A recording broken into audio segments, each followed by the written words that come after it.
Please welcome for our next session the panelists, Justin Cook, Managing Director, Fortune Cookie, United Kingdom.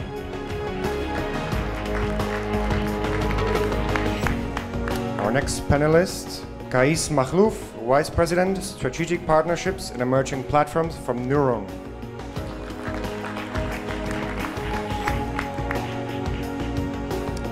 And Marco Tossi, Managing Director, LBI Icon Media Lab.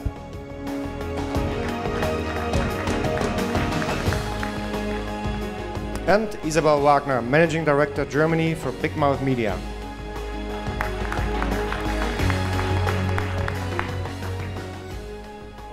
Does the concept of a centralized brand website make sense when maybe dynamic websites are emerging based on viral marketing and user-generated content? I think it depends on what kind of category of you are. If you're in an intermediary, a tour operator, or a online travel agency, you can easily adopt these kind of things easily. When you're your own suppliers, you have to be careful with some aspects of user-generated content, etc. And there are ways of how to do it.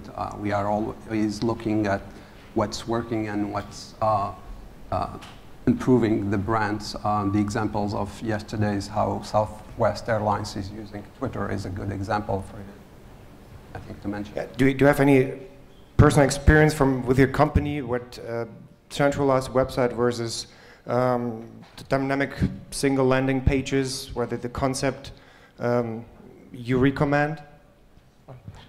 I think it's you have to choose a mix between the two parts, because you need a centralized website. Of course, you have information you want to provide and you want to control, but there are also another part of information that maybe are much better if you are not providing them. Well, I give you an example. It's we have been working on the Azores destinations, which is quite particular. And if you go and look in the internet, it's only positive comments about trip there.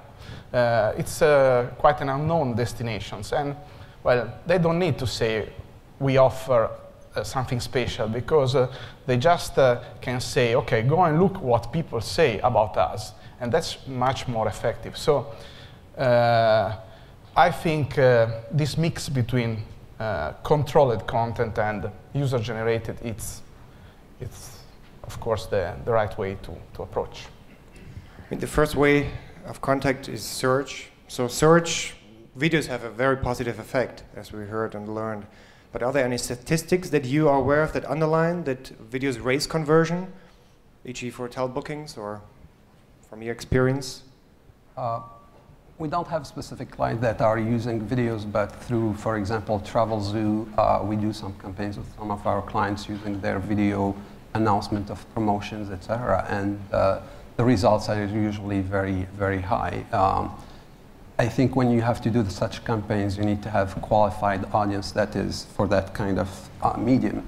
And once you have that, for sure you're going to have good results. Video in retail in general, not just travel, is showing good numbers. Well, I also would like to think at video not only a one-way experience, because I think that there is a lot of space for interacting with video. And I think at the end, well, we have seen a lot of things maybe in the automotive industry about interactive video application, and less in the travel industry, for example. I think that can be a good way of enhancing conversion rates. So you see a high potential in videos for the travel industry in particular? So any current examples or any projects that you have been working for, seeing successful? I have to say it's something that, no, we have not cases. So we're lacking this in the travel industry in Europe? We got into video a long time ago, probably a little bit too early, to be honest, with a very large tour operator, Swiss-based, and we found it to be very successful for users that were clearly kind of relatively early adopters. We were probably a little bit too far ahead of the broadband kind of curve, really, I suppose, to kind of, but now video, we look at video in a wider context, and we look at it in a rich media context. So it's not just about video. And yesterday, you know, we talked about the fact that sort of a picture sometimes is 1,000 words. You know, I think that we're also looking at audio as well, but taking that one stage further and beyond the site itself, beyond the destination, and actually starting to use that in the actual kind of creative that we're producing. We're launching a campaign very soon that will allow someone to actually record their voice through creative before they actually get to the destination. So they're already participating, they're already engaged. Maybe Isabel, what other search elements are currently demanded by your travel or hospitality clients, and what do you recommend as best practice to them? That's extremely individual. I think what's lacking some companies so far is the ability to have a really good tracking, and that's the basis of everything that has to do with search. They're really advanced companies. They have good tracking systems.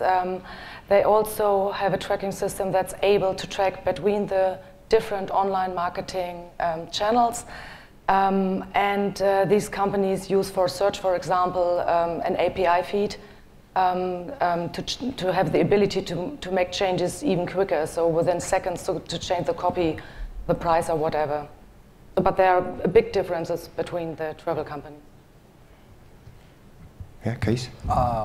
I think we are seeing a strong demand and a trend, I think, from our clients to think beyond the interactive, beyond digital, to provide ideas and concepts that goes across the different channels, even offline. I think that's what more of the travel suppliers or clients are asking today. We cannot think about only interactive or only digital. We are now covering and integrating more with the rest of the other functions of the companies and tying more the offline and the online marketing work together. That's what I feel getting more and more as a trend, as a request from clients. And to Isabel's point, analytics are going to be more and more the key to that.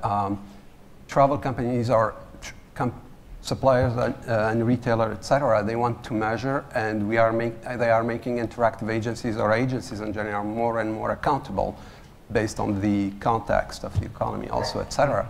And analytics are becoming the key. And finally, I mean, they are changing the rules also of engagement with agencies and in general, interactive or offline, where it's becoming more and more a performance-based kind of relationship, and where we are basically remunerated based on the performance we provide. And analytics show the numbers that you need these